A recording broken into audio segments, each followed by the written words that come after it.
Mes chers compatriotes, notre pays est en train d'être détruit sous nos yeux.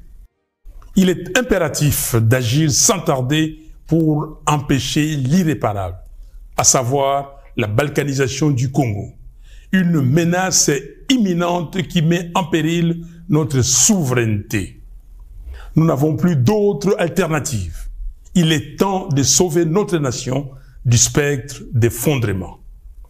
Depuis le 30 juin 1960, notre pays n'a jamais affronté un défi aussi existentiel. La guerre qui ravage actuellement notre territoire menace l'unité de notre nation. Dans ces contextes d'extrême urgence, la cohésion nationale doit s'imposer comme notre priorité politique absolue. Chaque jour, nos villes, nos territoires, nos villages et nos provinces tombent sous le joug des agresseurs, tel un héritage laissé à l'abandon. Combien de morts faudra-t-il encore pour que nous prenions pleinement conscience de l'urgence d'unir nos forces, de transcender nos divergences et de trouver une solution pour préserver les 2 345 410 km² de notre territoire. La balkanisation du Congo, insidieusement orchestrée sous nos yeux, ne saurait être tolérée.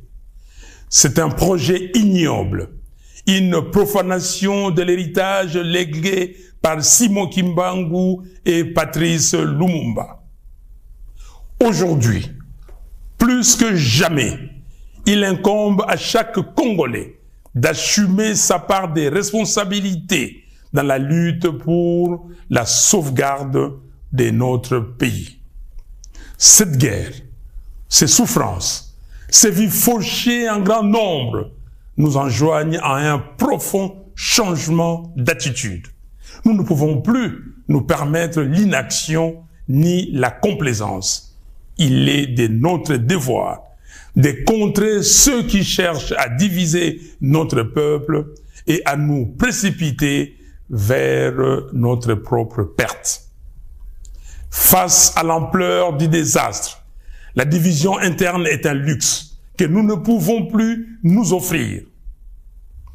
L'initiative congolo-congolaise, que nous qualifions de processus de Kinshasa, proposée par la CENCO et l'ECC, constitue une opportunité historique pour mettre fin à la guerre et reconstruire notre pays. Ce projet ne se limite pas à un simple appel à la paix.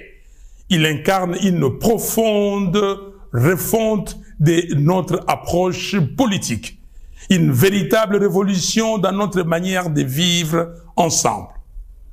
Je lance donc un appel ferme à tous les Congolais, quelles que soient leurs appartenances, à se rallier à cette dynamique de réconciliation et de cohésion nationale. L'heure est à la responsabilité individuelle et collective. Il est temps d'agir pour sauver notre pays. J'exhorte Corneille Nangaa à déposer les armes, à faire prévaloir l'intérêt supérieur de la nation, en pensant à l'intégrité de notre territoire national et surtout à reconnaître les droits inaliénables à la vie de ses frères et sœurs. J'en appelle à Joseph Kabila afin qu'il se remémore tout ce que le Congo lui a donné et qu'il s'engage résolument en faveur de la paix.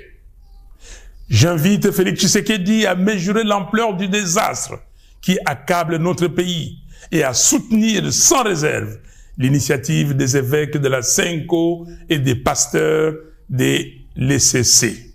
J'encourage enfin l'ensemble des responsables religieux à s'unir derrière ces processus salvateurs pour notre nation. C'est une catharsis. Mes chers compatriotes, il est impératif que nous agissions sans délai pour mettre un terme à la guerre, stopper les massacres des Congolais, en finir avec les déplacements forcés de nos concitoyens, restaurer l'intégrité de notre territoire et alléger les souffrances de notre peuple. Il est temps de replacer notre nation sur la voie du développement, du progrès et de la dignité. Que Dieu bénisse le Congo et son vaillant peuple. Je vous remercie.